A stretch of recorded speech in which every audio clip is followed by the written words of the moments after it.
Assalamualaikum warahmatullahi wabarakatuh. Selamat sore teman-teman. Perkenalkan, nama saya Muhammad Soleh. Saya berasal dari Universitas Esa Unggul Harapan Indah Kota Bekasi. Dosen pengampu Bapak Muhammad Hendri Yanyale, SEMAK. Pada kesempatan sore hari ini, saya akan menjelaskan tentang pengaruh nilai laba terhadap perusahaan. Pengaruh laba terhadap nilai perusahaan. Pengertian laba. Pengertian laba secara umum adalah selisih dari pendapatan di atas biaya-biayanya dalam jangka waktu periode tertentu. Laba sering digunakan sebagai suatu dasar untuk pengenaan pajak, kebijakan dividen, pedoman investasi, serta pengambilan keputusan dan unsur prediksi. Selanjutnya, dalam teori ekonomi juga dikenal adanya istilah laba. Akan tetapi, pengertian laba di dalam teori ekonomi berbeda dengan pengertian laba menurut akuntansi. Dalam teori ekonomi, para ekonomi mengartikan laba sebagai suatu kenaikan dalam kekayaan perusahaan. Sedangkan dalam akuntansi, laba adalah perbedaan pendapatan yang direalisasi dari transaksi yang terjadi pada waktu dibandingkan dengan biaya-biaya yang dikeluarkan pada periode tertentu. Selanjutnya, laba atau rugi sering dimanfaatkan sebagai ukuran untuk menilai prestasi perusahaan atau sebagai dasar ukur penilaian yang lain, seperti laba per lembar saham. Unsur-unsur yang menjadi bagian pembentuk laba adalah pendapatan dan biaya.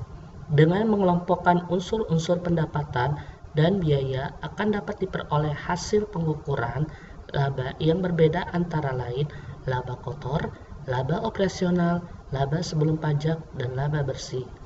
Pengukuran laba bukan saja penting untuk menentukan prestasi perusahaan tetapi penting juga sebagai informasi bagi pembagian laba dan penentuan kebijakan investasi. Oleh karena itu, laba menjadi informasi yang dilihat oleh banyak seperti profesi akuntansi, pengusaha, analisis keuangan, pemegang saham, ekonomi, fiskus, dan sebagainya. Hal ini menyebabkan adanya berbagai definisi untuk laba.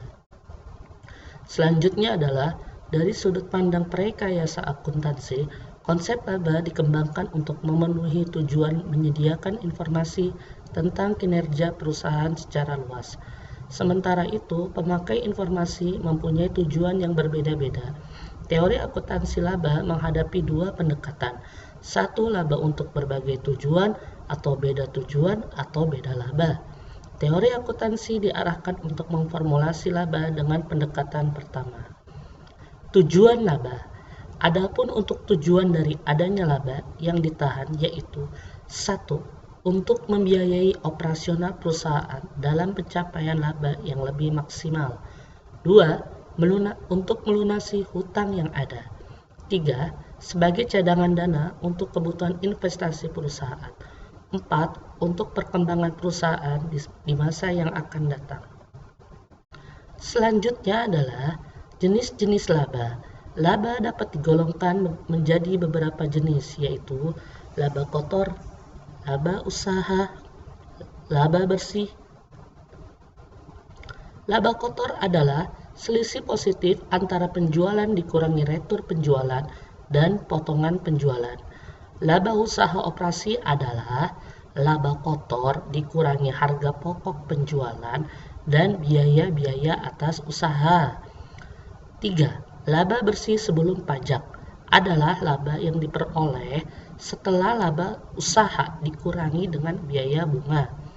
Laba bersih adalah jumlah laba yang diperoleh setelah adanya pemotongan pajak. Selanjutnya adalah tujuan pelaporan laba. Tujuan pelaporan laba merupakan selisih antara pendapatan dan biaya secara akrual. Pengertian seperti ini akan mempermudah di dalam pengukuran dan pelaporan laba secara objektif. Pendefinisian laba seperti ini juga akan lebih bermakna sebagai pengukur kembalian atas investasi daripada sekedar perubahan kas. Berdasarkan pengertian dan cara pengukuran, laba akuntansi diharapkan dapat digunakan sebagai pengukur efisiensi, pengukur kinerja entitas, dan manajemen, dasar penentuan pajak, sarana alokasi, sumber ekonomi, penentuan tarif jasa publik, optimalisasi kontrak utang piutang, basis kompensasi, motivator, dasar pembagian dividen. Itulah rangkaian pengaruh laba terhadap nilai perusahaan. Sekian dan terima kasih. Saya ucapkan mohon maaf bila ada kata-kata yang kurang berkenan dan penyampaian saya yang kurang maksimal. Kurang lebihnya mohon maaf. Wassalamualaikum warahmatullahi wabarakatuh. Selamat sore guys, selamat beristirahat.